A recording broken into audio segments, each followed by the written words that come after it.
This is the 10th Yortzeit of our Malzi, and I want to start off with a few ideas from the Parsha. Vayigash. Vayomer, Anochi el Elohai Avicha, Al tira mirda Mitzrayma, ki legoy gadol asimcha sham. Anochi ered imcha Mitzrayma, Anochi a'alcha gam alo. V'Yosef ishit yado al elecha. It was a great feeling that I remember standing here 10 years ago before my return to Johannesburg and making a solemn promise at the graveside to Malzi. I promised her that Idan and I would return to Israel. It took me about 5 long, hard years to keep that promise. Years in Johannesburg, which were bittersweet. And as the sages say, there are 3 things you should teach your children. Never break your trust with them, never break promises to them, and never break their hearts. It was with the warm support and unconditional love that we got from all of you here in Israel, as well as the Glen Hazel community, that inspired me in some of those dark times. I always used to mention the white nights in Alon Shvut when I was a bachelor, but I can assure you, the dark nights in Johannesburg, after we went back, Safta, the boys and I, to Glen Hazel, to an empty house, were a lot darker. But here we are again, and it's a decade later. Our family has experienced great joy and real progress in the last few years.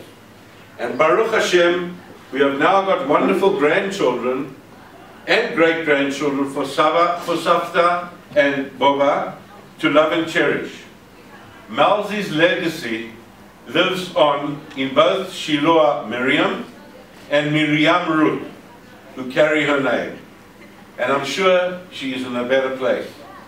And with us, she's climbing Nachas tonight, knowing that her grandchildren are carrying on and giving us all the joy that they do.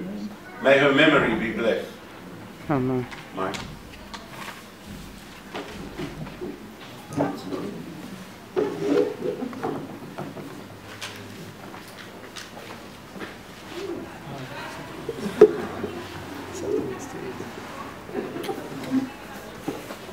Sorry, I'm not Mike.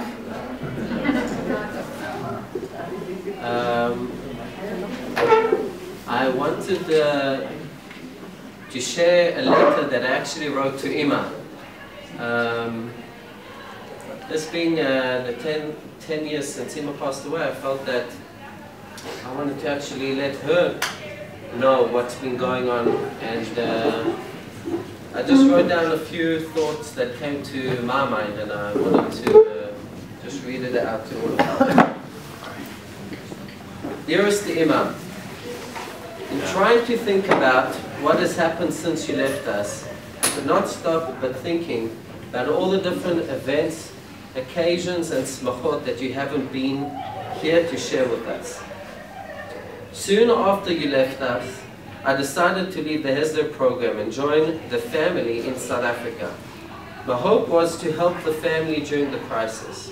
I was lucky to find a job working at the DIJE in your school, King David. I was very happy doing my job and felt I was contributing to myself, the whole family and the community.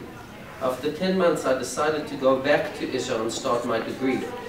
My life was not in South Africa, and although it was a very difficult decision, it was the right one for me. I came back to start my degree at Marilyn. Tom and I shared a room together in the dorms for a year. Tom and I moved to an apartment with other roommates who became close friends of ours.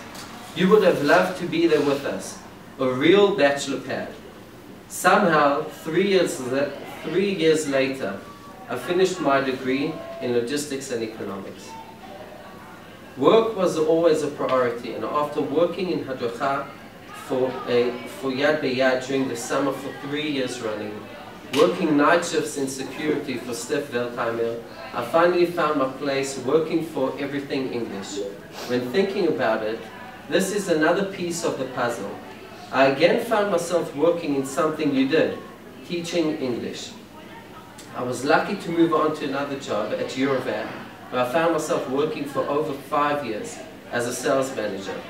And now I find myself looking to establish myself for myself. There are many challenges and dilemmas which I wish I could share with you. You always used to say, "No one is good enough for my boys." The truth is that your wish almost came true in a way. Both Tomer and I got married after crossing the 30-year mark.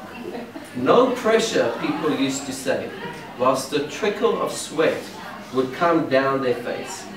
Thank God for Oki and Idan, who came through at an early age to even it out. I'm happy to say that I found the love of my life, Yonit.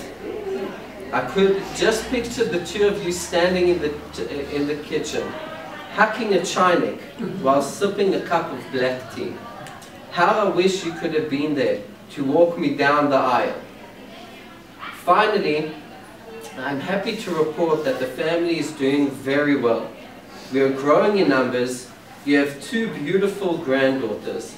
They are absolutely amazing, and you would have gone crazy for them. They are clever, smiley, curious, and each one reminds me of you in a different way. Incidentally, they are both named after you, Shiloh Miriam and Miriam Ruth. All of us are carrying on with our lives, are working, studying, and doing the best that we can. We miss you, love you, and will always remember you. Your loving son, Alon.